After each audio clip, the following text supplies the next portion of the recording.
So Ebola is a virus that was discovered in 1976 during an outbreak of hemorrhagic fever in Zaire.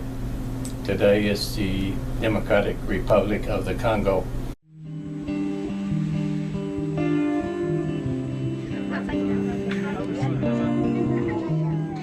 I'm Peter Piot, and I was one of the co-discoverers of the Ebola virus in 1976. The virus was actually discovered in Zaire, near a river called Ebola. So they named the virus after the river, Ebola. The entire setup's covered with body. There's nothing we can do.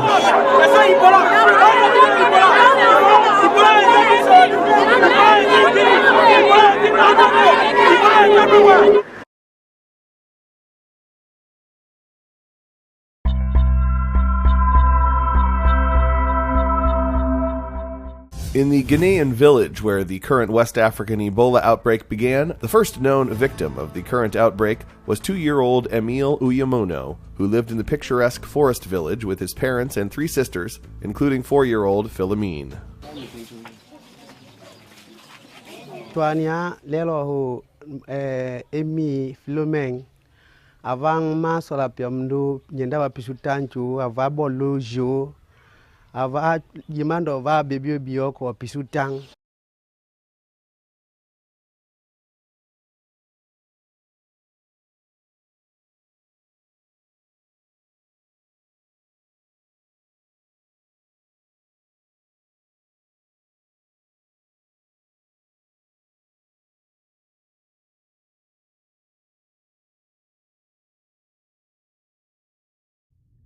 Since the first fatal case of Ebola, 11 months have passed, and the Ebola virus has taken a devastating toll on the West African people.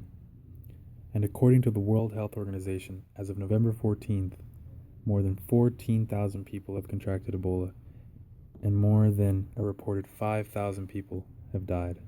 The recent outbreak, which is the largest of all time, really took hold in March of 2014 in Guinea. It quickly spread to Liberia and Sierra Leone.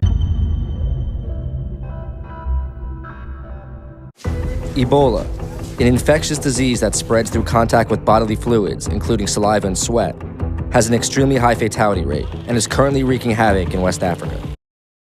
Ebola virus replicates and it shuts down the immune system, and patients die primarily by bleeding from all orifices, from the eyelids, the nose, the mouth, and so forth, leading to coma and organ failure.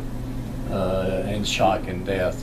After causing flu-like symptoms like vomiting and diarrhea, Ebola targets the entire circulatory system, causing blood vessels to fail, blood pressure to drop, and eventually all of the major organs to shut down.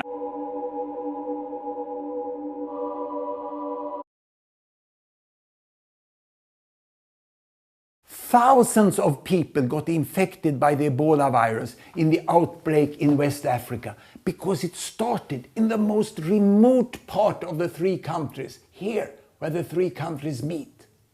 And there was no health service at all. Had there been health service in those remote areas, it would have been stopped much earlier. So what happened, the virus spread throughout the West African region before it was ever really diagnosed, and as a result, the outbreak was way ahead of public health, and now they're playing catch up. One of the key components in stopping the Ebola outbreak in West Africa is education.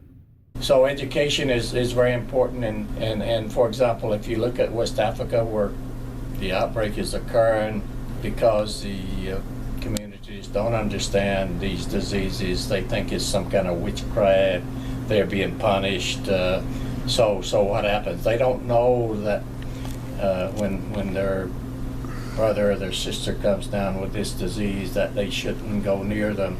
They shouldn't definitely be exposed to blood, vomit, to sweat. When you get Ebola, one of the first things that happens is you dehydrate. You sweat a lot. and you get a high temperature, and what happens is your body is wet, okay? So the bed sheets become wet, the pillow becomes wet, and so you're the mother of the child who is sick, and so you pick the kid up maybe to give them a bath, to change their clothes, to change the bed linen. You're going to get Ebola. Well, they don't understand this. So this is a very important point in terms of if they were educated and understood, then there would be a much lower risk of them contracting this disease, and as a result serving as a source of infection for their neighbors and so forth and so on.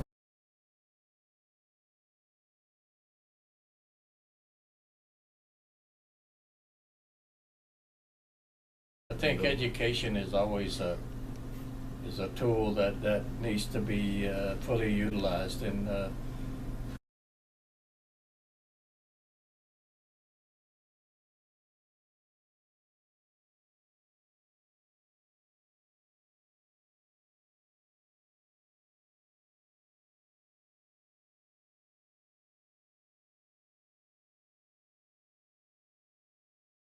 but what should I do as an American now that this virus has been introduced into this country? What I say to our international and American viewers is we need to be putting pressure on international leaders and asking them to step up, because if they don't step up and respond to this crisis at the source in West Africa, then it will become a bigger problem for people living in the United States and around the world.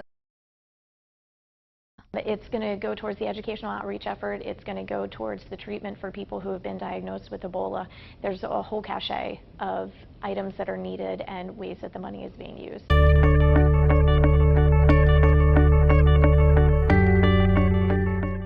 If you want to learn more about Ebola, you can visit the cdc.gov website, or if you wish to join the fight against Ebola, you can go to the Fight Ebola page on Facebook to find more information on how to donate.